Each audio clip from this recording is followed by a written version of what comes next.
हाय यार, मैं आपका स्वागत है मेरे YouTube channel BTS Korean army 111 इन भोजपुरी सॉन्ग। तो आज मैं माई ऑब्सेस माफिया का पार्ट 7 स्टार्ट करूँगी। तो चलिए स्टार्ट करते हैं। तो गाइस थोड़ी सी वॉइस आएगी तो उसे आप इग्नोर कर दीजिएगा। तो चलिए स्टार्ट करते हैं। पिछले पार्ट में हमने देखा था कि जेके बहुत ज़्यादा टेंशन में आ जाती है तो वो आइसक्रीम खाने जाती है और वो आइसक्रीम वाला उसे बहुत अच्छी तरीके से जानता है। वो बचपन से वहीं आइसक्रीम खाते हुए आ रही है और जब भी वो टेंशन में आती है तो वहीं आइसक्रीम खाती है और यूँ कहें कि उसे आइसक्रीम खानी होती है चाहे वो जहाँ से खाए। लेकिन हर बार उसकी किस्मत उसी अंकल के पास लेके जाती है उसको, क्योंकि वो उसी के घर के पास ही रहते हैं। और जब भी वो उनके पास आइसक्रीम खाने जाती है तो उसे बहुत ही प्यार से अपनी पोती की तरह आइसक्रीम खिलाते हैं, क्योंकि वो दादा की उम्र के होते हैं। और जेके जब उनके पास जाती है तो आइसक्रीम लेती है और वो उसका हाल चाल पूछते हैं। तो जेके कहती है, हाँ दादाजी, मैं बहुत बुरा फील कर रही हूँ इसलिए आइसक्रीम खाने आई हूँ।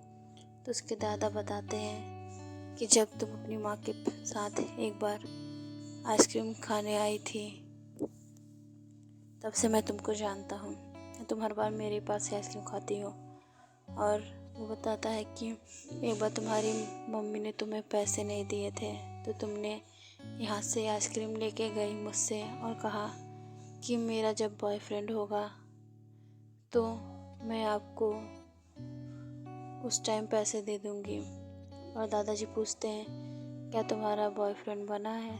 तो जेके थोड़ा सा चौंकती है, लेकिन वो कहती है, नहीं दादाजी, मेरा कोई भी बॉयफ्रेंड नहीं है और मैं सिंगल ही हूँ। तो उसके दादा कहते हैं, तुमने ये भी कहा था कि मैं तुम्हारा बॉयफ्रेंड हूँ। तो इस पर जेके स्माइल करती है और वो दादा भी स्माइल करते हैं। तब दोनों ही ऐसे ही हंसी मजाक कर रहे होते हैं। तभी जेके कहती है, तो दादाजी, तुम मेरे बॉयफ्रेंड, आप ये बताओ कि आपका परिवार कहाँ है?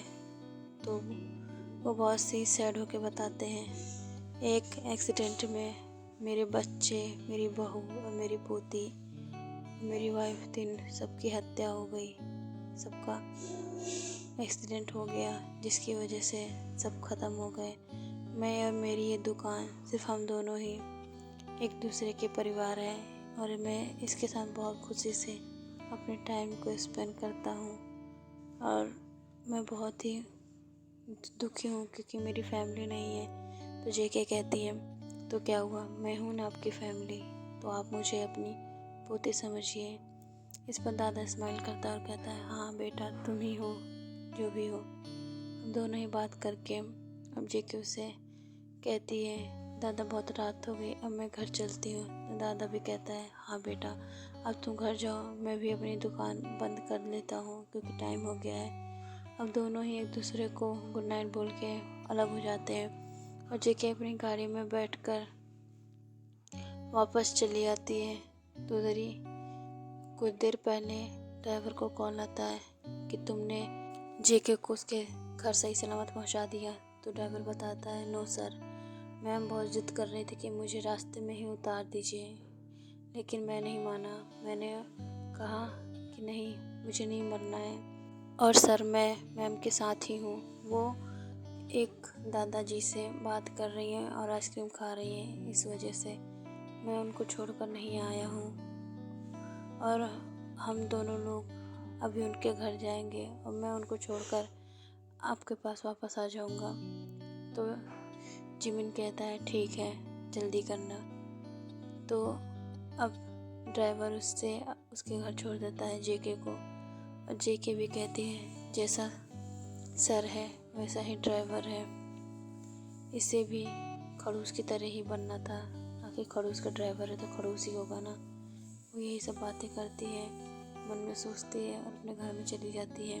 नेक्स्ट डे भी राहुल उसे घर में छोड़कर अपनी ऑफिस के लिए चला जाता है, क्योंकि हमेशा ही जेके लेट उठती है तो इस वजह से वो लेट नहीं होना चाहता था। वो ऑफिस पहुंच जाता है। जब ऑफिस पहुंचता है देखता है टाइम होने वाला था ऑफिस का और अभी तक जेके नहीं आई। तो वो उसे कॉल करता है और उसे उठाने की कोशिश करता है, लेकिन जेके कहती है कौन सा ऑफिस, कौन सा सर, मैं किसी को नहीं जानती हूँ और मुझे सोने दो, मुझे डिस्टर्ब मत करो। और वो इतना कहकर फिर सो जाती है और वो उठती है 8:30 पर और ऑफिस का टाइम 9:30 का है। अब जेके की आँख खुलती है तो वो देखती है कि टाइम हो गया है। अब वो जल्दी जल्दी से तैयार होती है और फिर ऑफिस जाती है तो राहुल को फिर गुस्सा करती है बहुत ज़्यादा और कहती है तुम कैसे दोस्त हो, तुमने मुझे उठाया भी नहीं। तो राहुल कहता है मैंने उठाया था, तुम्हें कॉल भी किया है। और जैसे ही जेके अपना फ़ोन चेक करती है तो सच में उसे राहुल ने कॉल किया था। और वो कहती है सॉरी यार, मैंने तुम पर गुस्सा किया। तो राहुल कहता है इट्स ओके।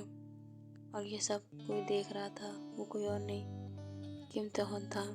और जब ये दिखता है तो उसे बहुत ज़ोर से गुस्सा आती है और वो अपनी मुट्ठी कस के बंद करता है और वो गुस्से में दोनों के पास जाता है और कहता है जेके अभी मेरे कैबिन में आओ।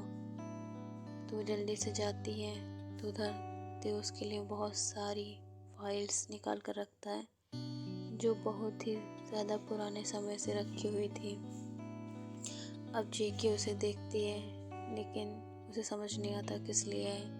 वो कहती है पता नहीं किस कबाड़ को कब से रखा है। तभी ते कहता है ये फाइल्स तुम्हें कंप्लीट करनी है 3 दिन में। अब जेके की हालत ख़राब हो जाती है क्योंकि वो इतनी ज़्यादा थी और उस पर इतनी ज़्यादा धूल जमी हुई थी। तभी वो ते से कहती है सर आपने इसे क्या मेरे लिए ही रखा था, इस कबाड़ पे इतनी धूल है, मैं इसे कैसे कंप्लीट करूँगी 3 दिन में। ते उसे गुस्से से देख रहा होता है। तभी जेके कहती है नहीं सर, इन फाइलों को क्या आपने मेरे लिए बचा के रखा है? तो ठीक है, मैं इसे अभी 3 दिन में कंप्लीट कर लेती हूँ। जेके बहुत ही ज़्यादा नर्वस हो रही थी क्योंकि वो फाइलें बहुत ज़्यादा थी और वो डर रही थी उसे कैसे कंप्लीट करेगी। लेकिन ते को उसकी हालत देख के बहुत ज़्यादा ही हंसी आ रही थी। वो धीरे धीरे स्माइल करता है लेकिन अपने फेस पर नहीं लाता है। और जेके फिर से कहती है सर क्या ये कबाड़ मेरे लिए है? तो ते कहता ऑब्वियस सी बात है, तुम्हारे लिए है तभी तो तुम्हें मैं दे रहा हूँ। तभी जेके कहती है ठीक है सर। तो वो जाने लगती है। तभी ते कहता है इन फाइल्स को तो लेके जाओ।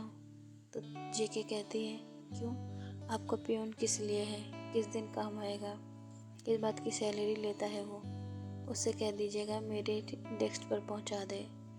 अब तेज जेके को देखता है और कहता है बॉस मैं हूँ या ये मुझे ऑर्डर कैसे दे सकती है। तभी वो अपने पियून को बुलाकर उसके डेस्क पर फाइल पहुंचवा देता है और जेके अब फाइल्स को देखकर काम करने लगती है। लंच टाइम हो जाता है पर जेके अभी तक लंच नहीं करती। अब ते ये सब देख रहा होता है तो ते कहता है इस लड़की को भी ना बहुत पागल है। अब वो अपने नौकर से कहकर उसके लिए लंच ऑर्डर कर देता है, उसे दे देता है। उससे पहले राहुल आकर जेके को मनाने के लिए आया था और कह रहा था कि लंच कर लो, लेकिन जेके नहीं करती। तो जेके ये सब देख रहा था। ते ये सब देखकर कहता है ठीक है। तो वो अपने पियून से कहकर उसके डेस्क पे खाना पहुंचवा देता है। तो जेके जब उस पियून से पूछती है कि ये खाना किसने भिजवाया, तो कहता है सर ने। तो वो सोचती है राहुल ने भिजवाया है। तो वो जल्दी से खाने लगती है बच्चों की तरह। उसे बहुत भूख लगी होती है लेकिन वो अपने फेस दिखाना नहीं चाहती थी। जब वो खाना फिनिश कर लेती है तब वो फिर से अपने काम पे जुट जाती है। ऐसे ही रात हो जाती है और अब 8:30 हो चुके थे रात के। राहुल आकर कहता है चलो हम घर चलते हैं। लेकिन जेके कहती है नहीं मुझे नहीं जाना है, मुझे काम करना है, मुझे इसे फिनिश करना है 3 दिन में। इधर राहुल उसे बहुत मनाता है, कहता चलो बाद में कर लेना, लेकिन वो नहीं मानती और वो उस फाइल्स को लेकर कर रही थी। ऐसे ही 11:30 हो जाता है। राहुल उससे कहने के बाद चला गया था और कह रहा था अगर मैं तुम्हारा काम हो जाएगा तो मुझे कॉल कर देना, मैं तुरंत आ जाऊँगा लेने।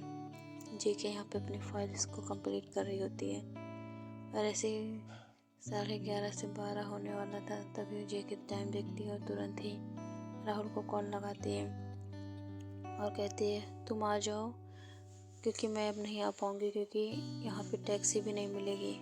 तब उस राहुल कहता है उसको ठीक है मैं भी आता हूँ। वो तुरंत ही निकलता है और इधर जेके भी बहुत जल्दी ही लिफ्ट में जाती है क्योंकि बहुत ज़्यादा टाइम हो गया था। तो अब लिफ्ट और लाइट दोनों ही बंद हो जाती है और जेके उसी में फंस जाती है। ओके बाय यार, मैं इस पार्ट को मैं यहीं एंड करती हूँ। नेक्स्ट पार्ट का इंतजार कीजिए। अगले पार्ट में देखेंगे तो जेके कैसे निकलती है, अपने आप को कैसे बचाती है, क्या उसे बचाने दे आएगा या फिर नहीं। तो बाय यार, मैं जिस तरह से आप सपोर्ट कर रहे हैं उस तरह से सपोर्ट करते रहिए और मैं और भी इंटरेस्टिंग स्टोरी लाऊंगी। तो नेक्स्ट स्टोरी होगी माफिया वाइफ।